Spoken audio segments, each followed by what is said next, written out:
And this teaches us several really important things. The first thing it teaches us is that these bioelectrical patterns are in fact instructive. It's not just that, oh, I messed up the pattern and now the face is screwed up. It's not that. It's that you can actually induce very targeted, coherent changes. So we know it's instructive. It carries information. Make an eye here. That's the first thing. The second thing is the pattern that we put in is extremely simple.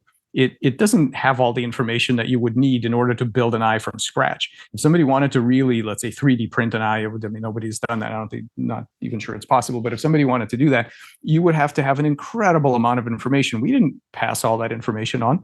So the second thing you learn from this experiment is that what we're dealing with is an extremely competent material. This isn't a passive material where you have to, as an engineer, you have to specify everything it's ever going to do. All we did was it's like a subroutine call. All we have to say is build an eye here.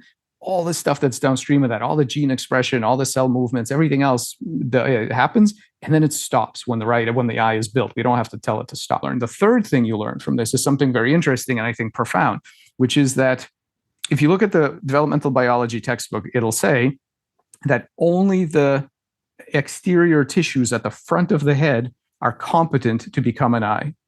And the reason they say that is because they have been using something called the master eye gene, this thing called PAX6.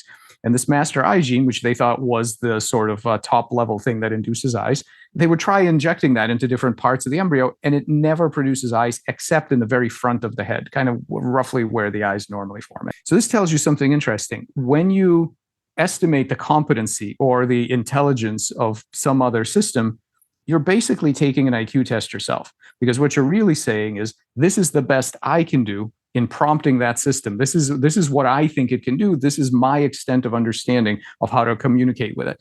And if somebody else comes along and says, you missed this whole set of competencies, and there's a way to trigger that, well, then you have to revise your perspective. So that reminds us to be very humble when we look at, and we have many other examples of this, when we look at a system, we say, well, it's a simple deterministic system. We understand the rules, so we know what it'll do. No, you absolutely don't know what it'll do until you check. And even then, you can't be sure that somebody else isn't going to find a better lens, a better way to look at that system. What generates that pattern, and if it is the cells or the proteins, where in the protein is that memory encoded?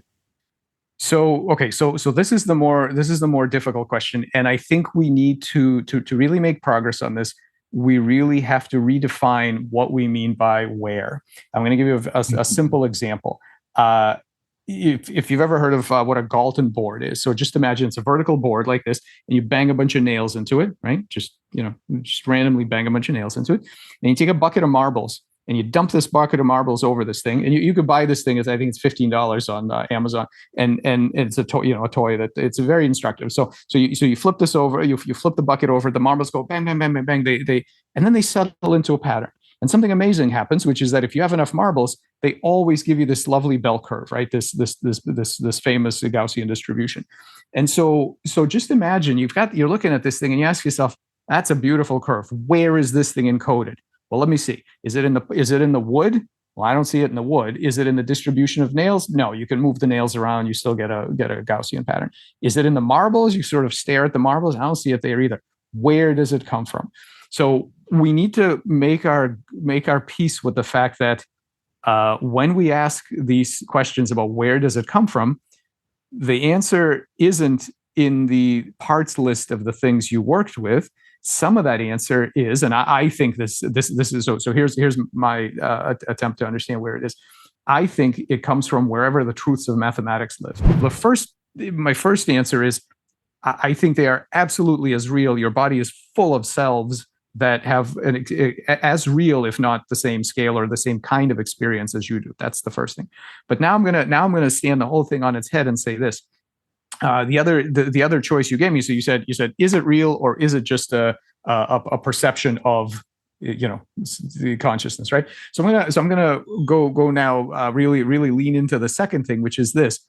I think if we really ask ourselves what selves are, I really think that what we mean by real is just this. They are a useful model made by an observer.